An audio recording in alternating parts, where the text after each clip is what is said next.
Me alegro muchísimo de estar compartiendo, meditando con vosotros en esta mañana. También a los que estáis en casa, seguro que estáis buscando al Señor igual que nosotros aquí, ¿verdad? Esto no es ningún espectáculo, esto es la gracia del Señor derramada en nuestros corazones que nos mueve a venir a buscar, como en esta mañana meditaremos, a buscar al Señor, como decía nuestro hermano Esteban, y le vamos a decir que le amamos. Por cierto, quiero dar las gracias al grupo de alabanza y a los músicos por encomendarnos y ayudarnos a acercarnos al trono de la gracia. Y también daros las gracias a cada uno de vosotros, porque en esta mañana hemos venido a participar. Aquí no somos activos ni pasivos, sino que, como el sacerdocio universal bien dice, todos estamos llamados a buscar al Señor, ¿verdad? Cada uno de nosotros. Mañana celebraremos el Día de la Reforma Protestante y la semana pasada ya estábamos recordando. A ver, las 5 solas, ayudadme. Solo fe, solo gracia, sola escritura, solo Cristo y solo a Dios la gloria. Y eso es lo que queremos hacer en esta mañana, meditar, reflexionar en su palabra, pero darle la gloria al Señor en todas las cosas. Esta mañana he titulado la meditación Encuentros que transforman. Seguro que si ahora mismo nos preguntaran a cada uno de nosotros cómo fue ese encuentro con el Señor Jesús, cada uno podríamos explicar qué sentimos en ese momento, ¿verdad? Que es algo como muy especial que no sabes ni cómo explicar, pero lo bien cierto es que tu vida ha sido transformada, cambiada de la noche al día, ¿no? De la oscuridad a la luz. Me voy a poner las gafas porque, si no, al acercarnos a la palabra de Dios y ver la grandiosidad del Señor Jesús, lo maravilloso de sus enseñanzas, lo prodigioso de sus obras, nos maravillamos con esos contactos directos que tuvo Jesús con personas. Dios encarnado, hecho hombre, sintiendo con nosotros como humano, pero viviendo siendo Dios y conversando con personas como tú y como yo. ¿No os habéis preguntado alguna vez qué hubiera sentido yo si Jesús, en medio de esas aldeas por las que caminaba, se hubiera dirigido a mí? No sé qué hubiéramos sentido, ¿verdad? Creo que hubiéramos caído a sus pies, como vamos a ver en la mañana de hoy. Me alegro mucho de ver a Natanael aquí hoy, porque hoy vamos a hablar de Natanael. El encuentro de Natanael con Jesús. Si me acompañáis al libro de Juan, al Evangelio de Juan, vamos a leer el texto. Hermanos, tenemos que leer. Me alegro mucho que en la escuela bíblica sea ese espacio para leer en voz alta también, porque es muy importante verbalizar y leer la palabra de Dios. En el capítulo 1 vamos a ir al versículo 43 hasta el 51. Dice: Jesús llama a Felipe y a Natanael. Al día siguiente Jesús decidió salir hacia Galilea. Se encontró con Felipe, que ya le había llamado. Estamos en el contexto en el que Jesús está llamando a sus discípulos. Lo llamó y le dijo: sígueme. Y Felipe era del pueblo de Betsaida, lo mismo que Andrés y Pedro. Felipe buscó a Natanael y le dijo: hemos encontrado a Jesús de Nazaret, el hijo de José, aquel de quien escribió Moisés en la ley y de quien escribieron los profetas. ¿De Nazaret?, replicó Natanael. ¿Acaso puede salir algo bueno? Ven a ver, le contestó Felipe. Cuando Jesús vio que Natanael se le acercaba, comentó: aquí tenéis un verdadero israelita, en quien no hay falsedad. Otras versiones dicen en quien no hay engaño. ¿De qué me conoces?, le preguntó Natanael. Antes de que Felipe te llamara, cuando aún estabas ahí debajo de la higuera, yo ya te había visto. Rabí, maestro, tú eres el Hijo de Dios, tú eres el Rey de Israel, declaró Natanael. ¿Lo crees porque te dije que te vi cuando estabas debajo de la higuera? Vas a ver aún cosas más grandes que estas. Y añadió, ciertamente os aseguro que veréis el cielo abierto y a los ángeles de Dios subir y bajar sobre el Hijo del Hombre. ¿Quién era Natanael?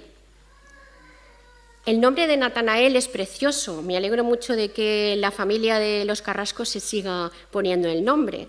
Significa regalo de Dios, don de Dios. Es curioso que no aparece en los evangelios sinópticos, porque siempre al lado de Felipe, ¿a quién se nombra? A Bartolomé. Pero es el segundo nombre de Natanael, ¿vale? Bartolomé, que significa hijo de Tolmai o Ptolomeo. Se supone que nos estamos refiriendo a la misma persona, pero en el Evangelio de Juan encontramos Natanael. Natanael era un hombre de inquietudes religiosas. Había ido a Judea a escuchar a Juan el Bautista y seguramente había conversado con Felipe, ya que Felipe era un seguidor de Jesús.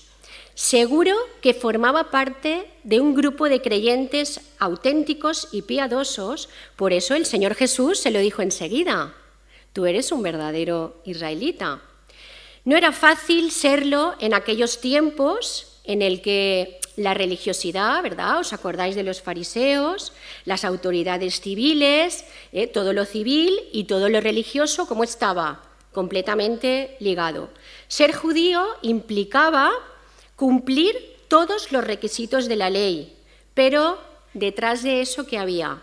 Vacío espiritual. ¿Qué les llega a decir Jesús? ¿Qué llega a decir Jesús de los fariseos? Que eran sepulcros blanqueados. Por fuera muy blancos y por dentro totalmente oscuridad.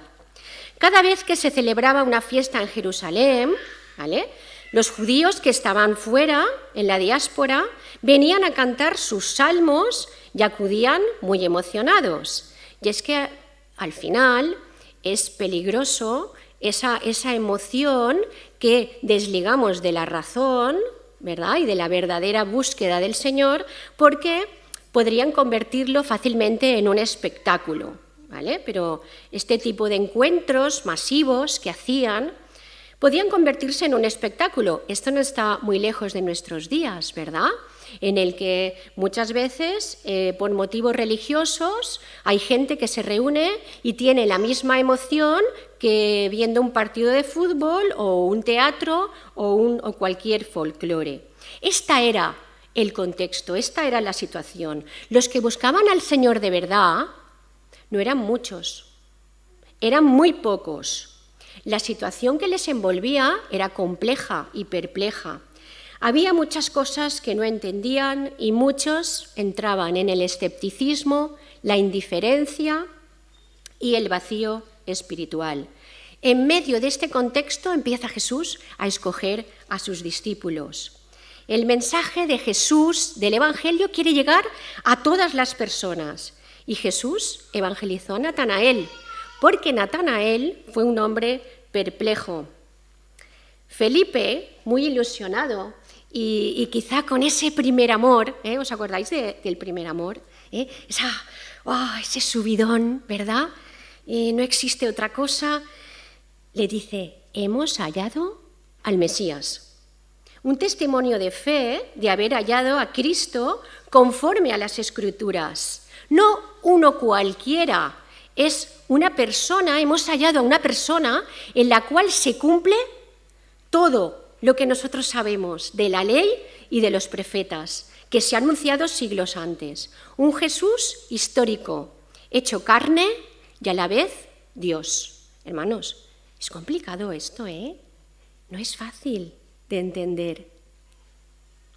Pero, ¿qué nos pasa cuando Jesús, Dios, entra en nuestra vida, que de repente se nos caen los ojos de la oscuridad y podemos levantar nuestra mirada y podemos ver a ese Jesús que se acerca, que nos conoce, que está al lado de cada uno de nosotros y conoce todas nuestras lágrimas, como ahora veremos. ¿Cómo reacciona Natanael? Dos reacciones diferentes. La primera es de un escepticismo potente, ¿no? Le dice, hemos hallado a Jesús, hijo de José, así estaba escrito en el censo, y de una aldea de Nazaret. Y Natanael, que era un hombre erudito, que conocía muy bien toda la ley, dice, pero de Nazaret puede salir algo bueno. Una aldehuela, un pueblecito. No es que tuviera mala fama, no, he intentado leer a ver si había alguna cosa que podríamos comentar, pero era un sitio muy pequeño, simplemente, insignificante. Nunca se había escuchado nada sobre ella. Isaías 2:3 dice, de Sión saldrá la ley y de Jerusalén la palabra de Jehová. Sabía que el Mesías nacería en Belén de Judá, pero ¿cómo podía venir el Cristo de aquella región tan pequeñita de Palestina? Y de hecho, de ahí ya habían salido más profetas, falsos maestros, alborotadores. O sea, esta era una reacción muy común. Personas influenciadas por sus propios prejuicios religiosos, políticos, filosóficos, que dudan, pues no me lo creo. Jesús y de Nazaret, no me lo creo. Escepticismo. Aunque si caemos en el escepticismo pasaremos toda nuestra vida buscando el sentido de la vida, que ya sabemos dónde está. Solamente en Dios está como nuestra alma acallada, completa, estamos completos en Él. Y Felipe aquí le lanza el reto, ahora que los educadores sabéis mucho de retos, porque en los nuevos métodos pedagógicos todos son retos, y Felipe le dice, mira, yo no sé mucho más, pero mi experiencia personal es que estoy maravillado, es que no lo puedo ni explicar. Y le dice, ven y ve, experimenta, examina por ti mismo. Por cierto que es el método más eficaz para aprender, experimentar por ti misma las cosas, a practicarlas. Y luego saca tus conclusiones y luego ya decides. Libertad en Cristo. Ahora veremos cómo el Señor es tan elegante, cómo nos dice, ven a mí, no nos lo dice de cualquier manera. La aceptación de esa invitación por parte de Natanael fue una prueba de sinceridad, de que realmente Natanael estaba buscando a Jesús, a Dios encarnado. Es una búsqueda genuina. Muchas personas ni afirman, no habéis escuchado a esto, yo ni afirmo ni niego, simplemente sé que hay algo, ven y ve, experimenta. Como cuando el Espíritu de Dios cautiva tu vida y llena tu vida, no hay nada más que pueda llenarlo de esa manera, nada te va a satisfacer.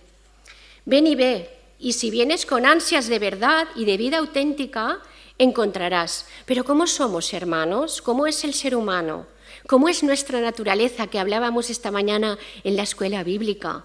Vivimos en la carne y a veces somos arrogantes, somos vanidosos, con tendencia al autoengaño.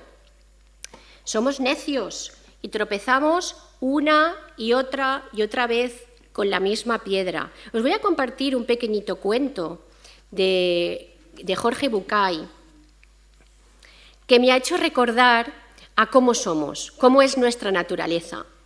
Fijaos, me levanto por la mañana, salgo de mi casa, hay un socavón en la acera, no lo veo y me caigo en él. Al día siguiente salgo de mi casa, me olvido de que hay un socavón en la acera y me vuelvo a caer en él. Al tercer día salgo de mi casa tratando de acordarme de que hay un socavón en la acera, sin embargo, no lo recuerdo y caigo en él.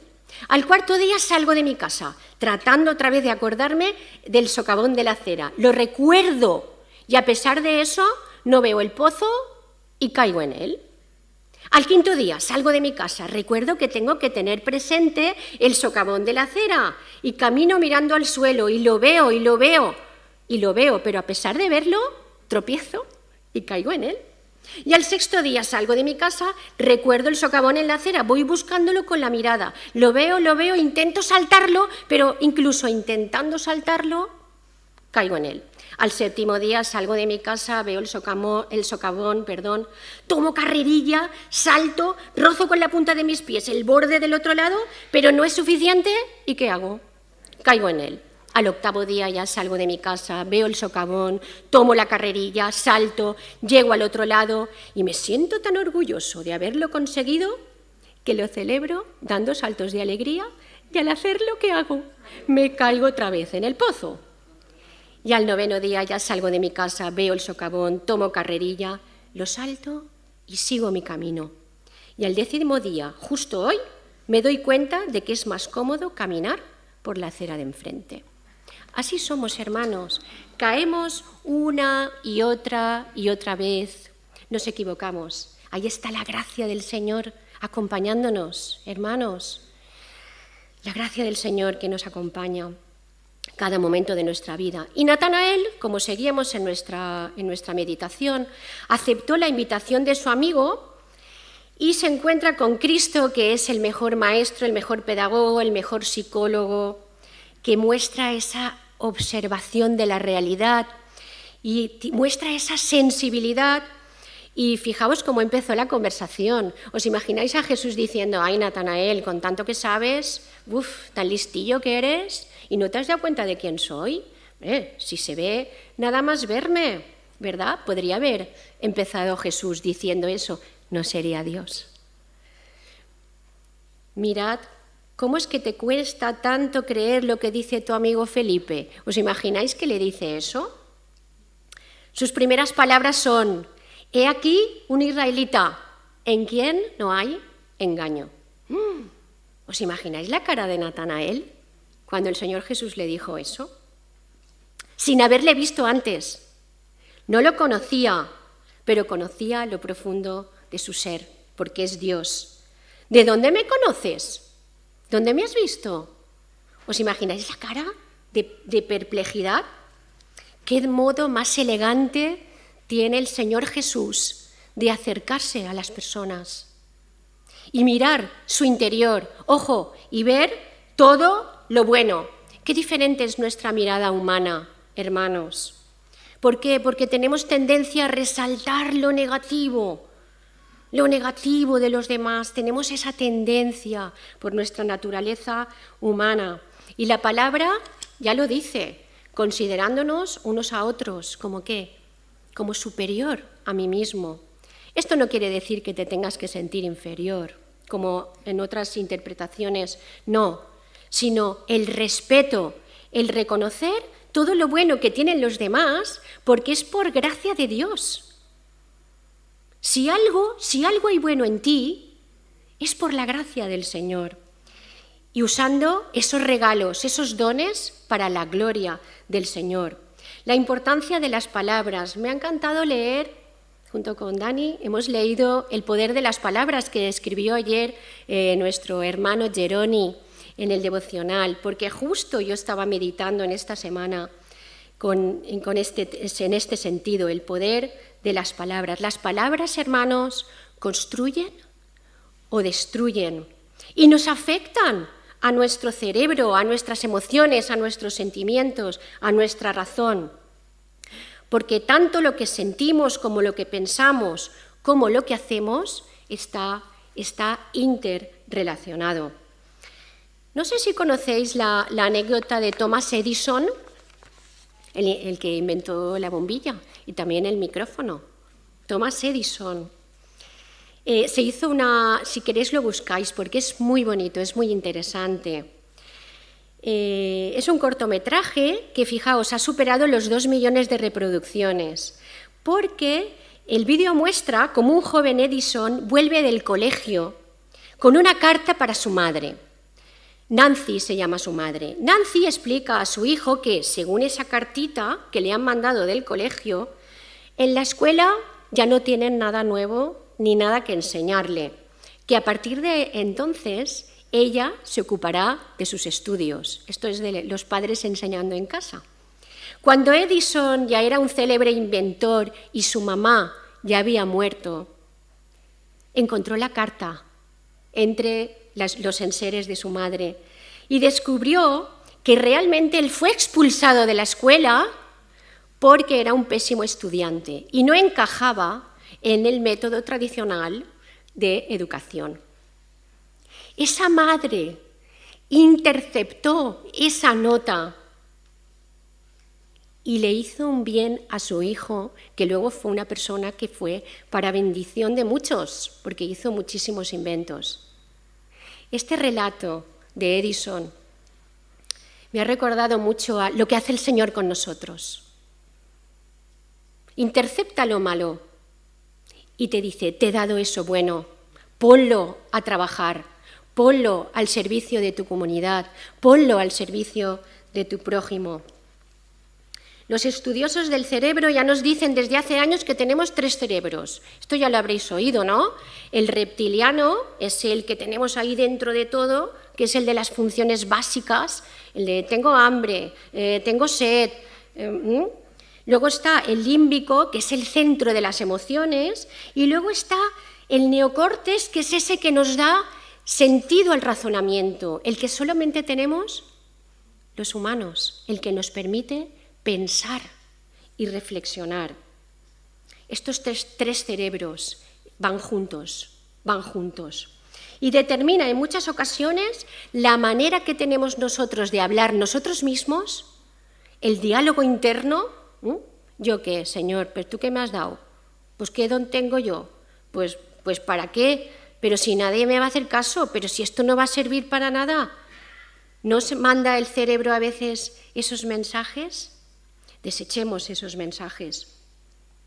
El Señor quiere que pongas todo lo que eres a su servicio.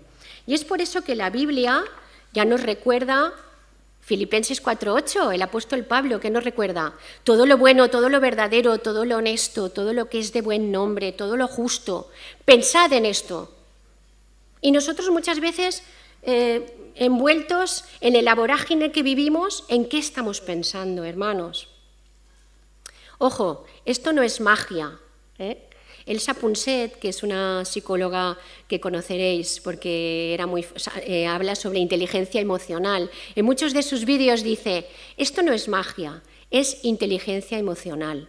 Y nosotros en esta mañana decimos, esto no es magia, es el Espíritu Santo morando en nuestras vidas, obrando en nuestras vidas, transformando nuestras vidas, pero día a día, en el camino de la santificación. Dios está conmigo, es mi protector. ¿De quién voy a temer? Somos hijos del Rey de Reyes, somos la niña, como dice un salmo, de sus ojos. Y ojo, somos amados, y porque somos amados, desde que éramos embriones, por eso podemos amar. Por eso podemos amar. Está comprobado, hermanos.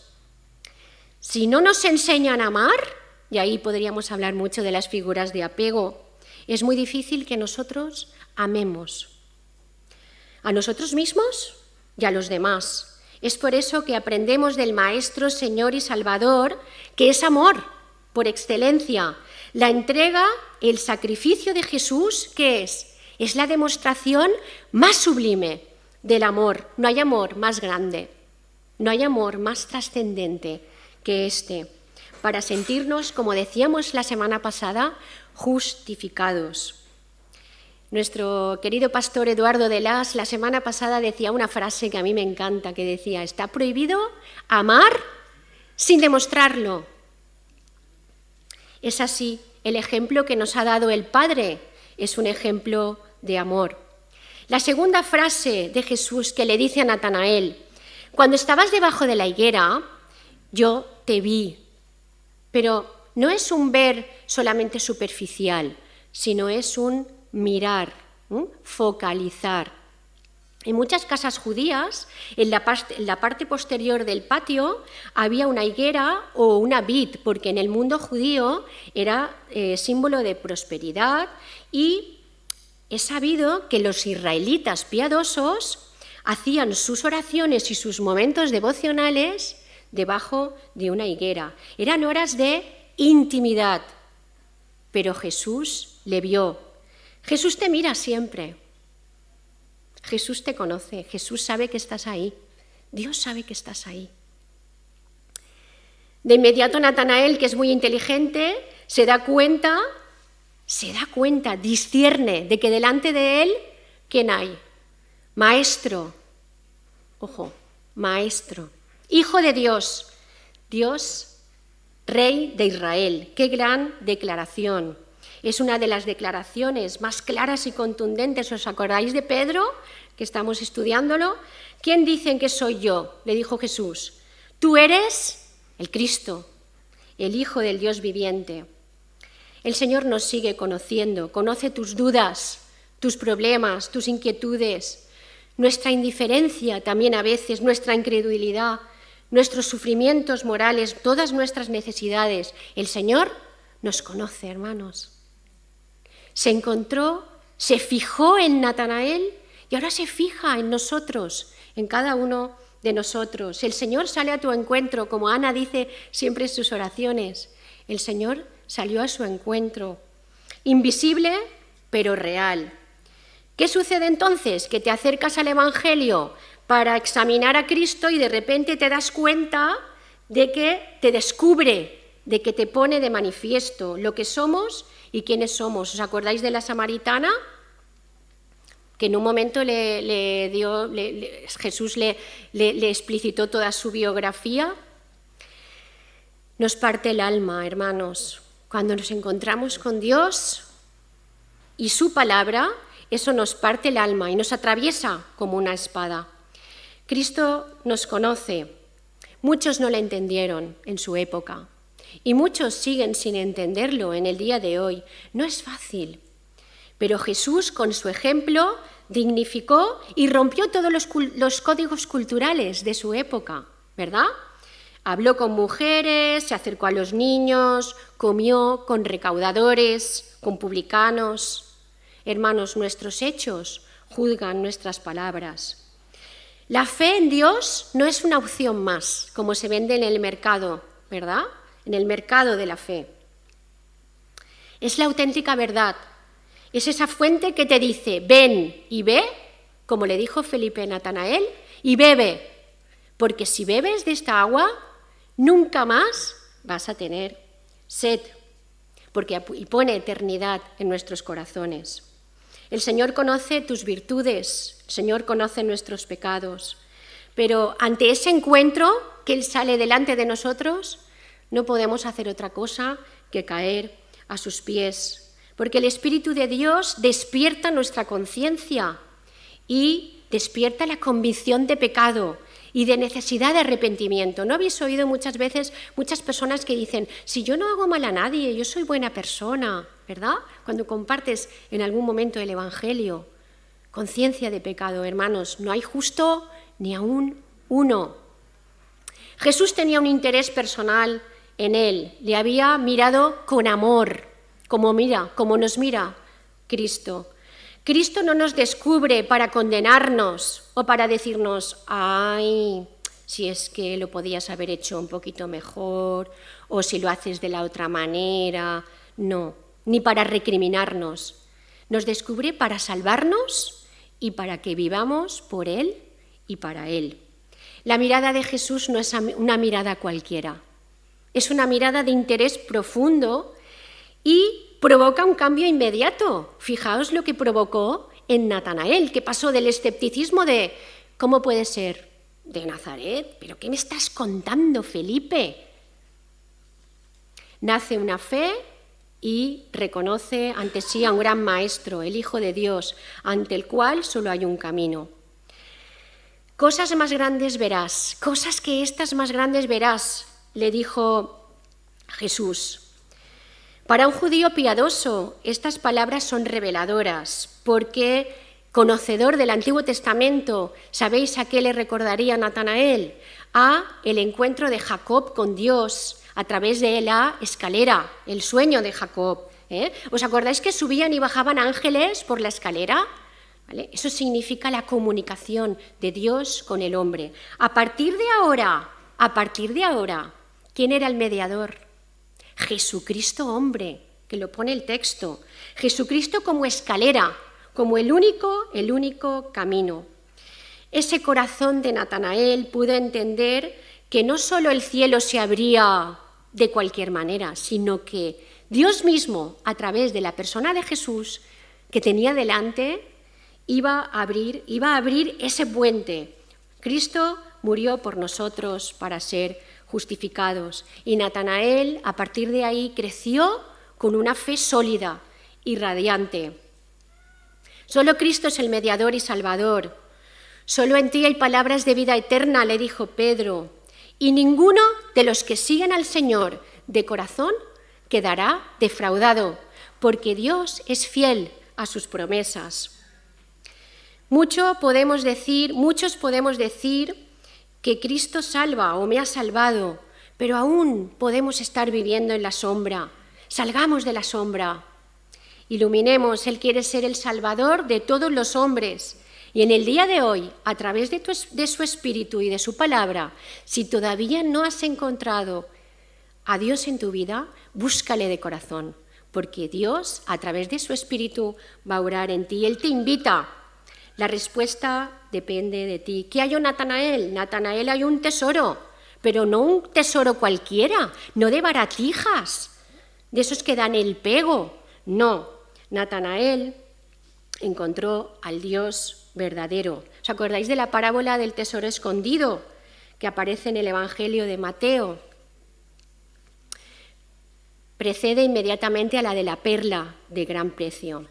Hermanos, tenemos un tesoro muy grande entre manos. No se puede pagar ni con todo el oro del mundo. Nada puede igualar el tesoro del reino de los cielos en nuestras vidas y el Espíritu Santo morando con nosotros. La esperanza de un mundo nuevo. Jesús no desperdició, hermanos, ninguna oportunidad.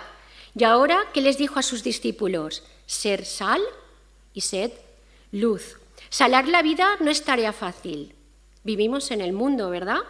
La sal preserva y conserva y ofrece un sabor así, darle gracia a la vida, ¿no? Gustosito. La palabra gustar, hermanos, viene de sapere, de sabor, y de sapiencia, que es saber. O sea que sabor y saber están ahí retroalimentándose. Hay que dar sabor a la vida, ser sal en la tierra, pero con el discernimiento de la palabra de Dios en nuestras vidas y con el Espíritu Santo discerniendo en nuestras vidas. Porque no es tan fácil, hermanos, lo hablábamos esta mañana, no es tan fácil, pero el Señor, ¿qué quiere de nosotros? Seres íntegros. El Señor ha puesto dones en todos, muchos regalos, posibilidades. Mi oración es que traiga al corazón sabiduría para que podamos brillar tal y como Él desea de nosotros. Y por último, y llevamos a las conclusiones, la fe en acción. Hermanos, de nada sirve una disertación filosófica sobre la fe si no ponemos la fe en acción. Nuestro pasado, lo llegado hasta ahora, ya no tiene nada nuevo que decirnos, ¿no? Porque lo pasado, pasado está, por mucho que volvamos a él. Nuestro futuro solamente está en manos de Dios. El presente, el ahora, esta es la gran oportunidad de enfrentarte cara a cara con Dios y decirle: tú eres el único Dios, tú eres el único Rey, tú eres el Salvador, tú eres el amor que nos transforma, tú eres la razón de nuestras vidas, tú eres el eterno, tú eres el camino, la verdad y la vida, y solo en ti hay plenitud de vida. Hermanos, no pararíamos de decirle al Señor quién es para nosotros. Hermanos queridos, no somos ni mejores que nadie, ni diferentes a esos discípulos que desde las trincheras llevaron el Evangelio a muchas personas, pero estamos aquí porque somos una comunidad que quiere vivir la fe desde la coherencia y el crecimiento en este camino de la santificación. Y hermanos, no tratemos a Dios como el Dios camarero, de dame, dame, dame, te pido. Caigamos ante el Señor y hagámonos más preguntas. Preguntemos, Señor, ¿qué quieres que yo haga? ¿En qué puedo servirte? Quiero llevar fruto y quiero ser sal y luz. ¿Qué hemos aprendido como Natanael? Que buscando al Señor con sinceridad, buscando su rostro con honestidad, el Señor viene a tu encuentro, el Señor te habla. Que nuestra fe no falte, hermanos. Cultivemos la fe, trabajemos la fe. También aprendemos que enfocándonos en lo bueno, el Señor nos pone delante de nosotros formas de servirle. Mira al Señor y espera cosas buenas y fortalece tu esperanza y tu fe. Fijaos esta frase de Spurgeon. Cuando la situación es buena, disfrútala. Cuando la situación es mala, transfórmala. Cuando la situación no pueda ser transformada, transfórmate. Yo tengo que transformarme primero para poder transformar y ayudar a todas las personas que tengo alrededor. Cosas más grandes verás. El Señor Jesús toma la iniciativa, Él es el camino, la escalera, el mediador. Pero recibir esta gracia cara, como decíamos la semana pasada, es de una gran responsabilidad. Así que la fe sube los peldaños que ha construido el amor y se asoma a la ventana que ha abierto la esperanza. Perdonadme, esta es la frase de Spurgeon. La que os he dicho antes, la de la situación de disfrutarla y tal, esta es de Viktor Frankl, el de la logoterapia. Perdonadme, esta es la de Spurgeon. La fe sube los peldaños del amor y se asoma a una ventana para coger aire. Una ventana que ha abierto la esperanza. Hermanos, que el Señor nos bendiga, que el Señor nos ayude, que el Señor nos redarguya y que ponga en cada uno de nosotros ese valorar, ese tesoro que tenemos con la gracia cara y que esos encuentros transformadores que cada uno de nosotros hemos tenido, que podamos compartirlo a otros, porque el Señor quiere, a través de su Espíritu Santo, morar en nuestras vidas. Y al Señor la gloria. Amén.